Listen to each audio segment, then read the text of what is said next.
যিনি দেশকে ভালোবাসেন না তিনি প্রমাণ করেছেন শেখ হাসিনা পালিয়ে যাওয়ার পর এই নিরাপদ বাংলাদেশে আসতো না 16 মাসের বেশি সময় লাগে। ডিসেম্বর মাসের 25 তারিখ বাংলাদেশের মাটিতে নেমেছেন শুধুমাত্র নির্বাচনে অংশগ্রহণ করার জন্য, দেশপ্রেমের জন্য নয়। ক্ষমতার মসনদকে ভালোবাসেন। বিদেশ থেকে দেশে রেমিটেন্সের টাকা আসে নিরাপদে, তাই আজই আপনার আপনজনকে বলে রাখুন রেমিটেন্সের টাকা যেন শুধু নগদেই পাঠায়। যিনি দেশকে ভালোবাসেন না তিনি প্রমাণ করেছেন শেখ হাসিনা পালিয়ে যাওয়ার পর এই নিরাপদ বাংলাদেশে আসতো না 16 মাসের বেশি সময় লাগে।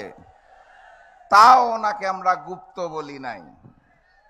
ডিসেম্বর মাসের 25 তারিখ দেশে নেমে উনি বলেছেন আই হ্যাভ আ প্ল্যান। সেই প্ল্যান কি সেটাও খুলে বলতে পারছেন না, গোপন প্ল্যান। তাও আমরা তাকে গুপ্ত বলি নাই। উনি মঞ্চের মধ্যে দাঁড়িয়ে জামাত এবং শিবিরকে উদ্দেশ্য করে বলেন গুপ্ত। আমাদের উচিত ছিল ওনাকে গুপ্ত বলা, কিন্তু রাজনৈতিক শিষ্টাচারে আমরা একটা জাতীয় মঞ্চ থেকে গুপ্ত বলতে পারি না।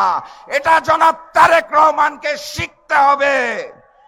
এই বাংলাদেশ মজলুমের বাংলাদেশ, এই বাংলাদেশ আবু সাইদের বাংলাদেশ, এই বাংলাদেশ শহীদ ওসমান হাদির বাংলাদেশ, এই বাংলাদেশ আলেম ওলামাদের বাংলাদেশ, এই বাংলাদেশ আল্লামা দেলোয়ার হোসেন সাইদির বাংলাদেশ।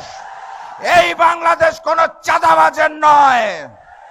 এই বাংলাদেশকে আমরা নতুন করে কোন নতুন নব্য জালেমের হাতে তুলে দেব না, দেব না, দেব না।